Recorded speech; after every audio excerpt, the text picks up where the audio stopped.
नमस्कार, capital TV Uttar Pradesh से देख रहे हैं आप। मैं हूं आपके साथ सृष्टि राय। गैंगस्टर संजीव माहेश्वरी जीवा कोर्ट में मारा गया तो मानो सवालों का जलजला सा गया। सवाल कोर्ट परिसर में सुरक्षा को लेकर, पुलिस व्यवस्था को लेकर। विरोधी योगी सरकार को घेरने लगे तो फौरन सीएम योगी की ओर से इस कांड को लेकर एक आदेश आया। सीएम के इस आदेश से मानो पुलिस महकमे में हड़कंप मच गया, मानो पुलिस अधिकारियों की नींद उड़ गई। देर रात ये पुलिस अधिकारी लेफ्ट राइट करते नजर आए। ऐसा कौन सा आदेश सीएम योगी ने दिया जिसने पुलिस अधिकारियों की नींद उड़ा दी?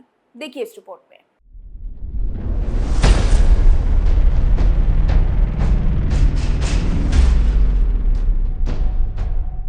दरअसल जीवा की हत्या के बाद उसकी पत्नी पायल माहेश्वरी ने सुप्रीम कोर्ट का दरवाजा खटखटाया है। पायल ने पति के अंतिम संस्कार में शामिल होने की अनुमति और संरक्षण के लिए अंतरिम राहत की मांग की है। पायल की याचिका पर अब सुप्रीम कोर्ट सुनवाई करेगा। उत्तर प्रदेश सरकार की वकील अतिरिक्त महाअधिवक्ता गरिमा प्रसाद ने कहा कि वैसे तो गैंगस्टर एक्ट में अभियुक्त के लिए अंतरिम संरक्षण का कोई प्रावधान नहीं है, लेकिन मानवीय आधार पर जीवा की पत्नी की इस अर्जी का विरोध नहीं किया जाएगा, जिसके तहत वो अपनी पति की अंत्येष्टि में शामिल होना चाहती हैं। फिलहाल हम मामले की मेरिट पर नहीं बल्कि भावनाओं को अहमियत दे रहे हैं। आपको बता दें कि जीवा की पत्नी की अर्जी पर सुप्रीम कोर्ट ने कहा है कि पहले याचिका की कॉपी यूपी सरकार के वकील को दी जाए, उसके बाद ही सुनवाई की जाएगी।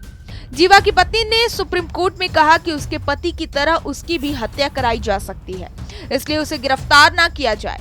जीवा की पत्नी की मांग है कि वो पति के अंतिम संस्कार में शामिल होना चाहती हैं, इसलिए उसे गिरफ्तार न किया जाए। साथ ही कोर्ट पूरी सुरक्षा के बीच उसे पति के अंतिम संस्कार में शामिल होने का आदेश दे।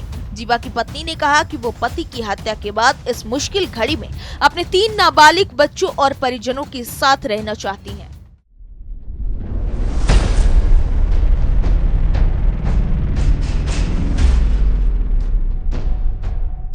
पुलिस सुरक्षा में ही अतीक अशरफ जैसा कांड होने के बाद ये कांड सामने आया। कई सवाल उठने लगे कि कैसे पुलिस की नाक के नीचे इतने बड़े हत्याकांड को अंजाम दिया गया, कैसे जीवा पर चल गई ताबड़तोड़ गोलियां। तो इस मामले में सीएम के आदेश के बाद रात में ही एसआईटी गठित की गई। इधर सीएम का आदेश जारी हुआ, उधर 3 सदस्यों की एसआईटी गठित भी कर दी गई।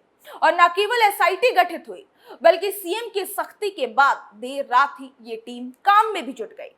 इस खबर में बस इतना ही। बाकी की तमाम खबरों के लिए देखते रहिए कैपिटल टीवी उत्तर प्रदेश। नमस्कार।